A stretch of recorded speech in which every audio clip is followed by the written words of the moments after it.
Hey, what's up you guys? This is Rob from A Gay Guy Plays, and today on the Quick Drop, there's nowhere to run and nowhere to hide because we've got our hands on the Buzlok.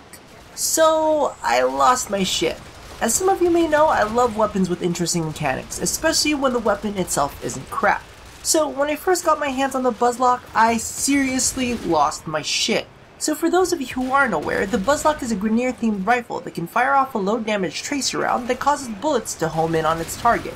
It plays very much like a hybrid between a sniper rifle and an assault rifle, which is a match made in heaven, right?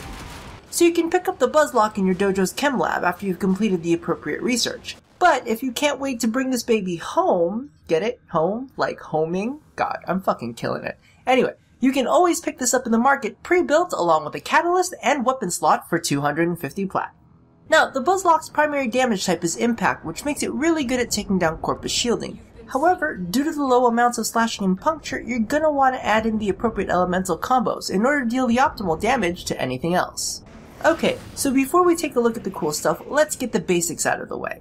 Now, I'm about to say something controversial, so prep yourselves. The Buzlok is actually almost comparable to the Boltor Prime, its base damage only falling short by 10 points, but compensating with a faster fire rate. And as for supplemental stats, the Buzlok wins out with a slightly higher crit chance. But let's face it, both the Boltor Prime and the Buzlok have crap for supplemental stats. Now, the Boltor Prime does win out when it comes to reload speed and accuracy, but let's face it, this bitch has homing rounds. Now, speaking of homing rounds, the Buzlok introduces a new mechanic. By using its zoom function, you access a sniper-like scope that allows you to fire tracer rounds. Now, these tracer rounds consume 10 ammo and deal shit for damage, but they're really just there to mark the target. All consecutive shots will home in on the target that you've marked. However, do note that depending on the angle the shots are fired, the bullets can still be blocked by cover. If this occurs, you can shoot straight up into the air and have your bullets come crashing down. Very similar to aiming Nyx's psychic daggers, except you can actually aim these ones.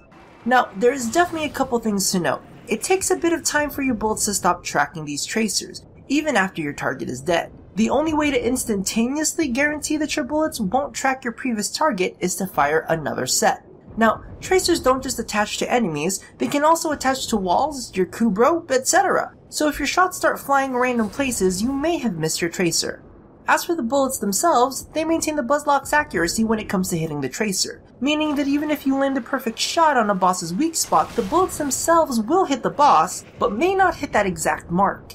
And lastly, bullets only really start their big arcs a short distance in front of you. So if you don't feel like firing off another tracer, you can just get up close and personal with your target and drill them hard before the bullets get much of a chance to start tracking.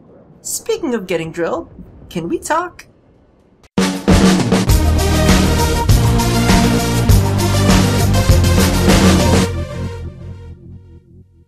Okay, so many of you already know that I'm not the biggest fan of the Boltor Prime. Not that it's bad, it's easily one of the best weapons in game. However, I feel like it's the Abercrombie model of Warframe rifles. It's only really good for two things, looking good and heavy penetration. So it's understandable that it's a fan favorite. Now, this is where the Buzlok comes in. In comparison, it's like geeked chic versus the typical hump. It may not be as traditionally good looking, but when shots are fired, it's always on point, it's much more fun to play around with, and while it takes a little getting used to, it definitely makes things more interesting.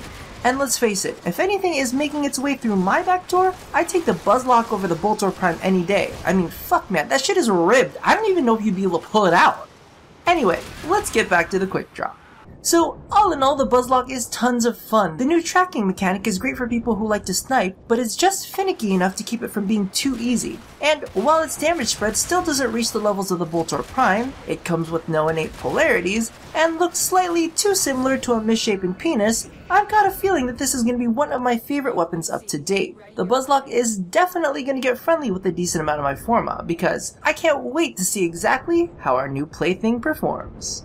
So thank you all for watching another episode of The Quick Draw. Be sure to check out the previous episode that I did on the Glaive Prime and its mods, as well as the upcoming episode on the Atarax. Now, don't forget to do the thing that I ask you to do at the end of every one of these, and as always, stay tuned for more homo-homing hostility here at A Gay Guy Plays. Yeah, I don't think I even really need to narrate that, do I?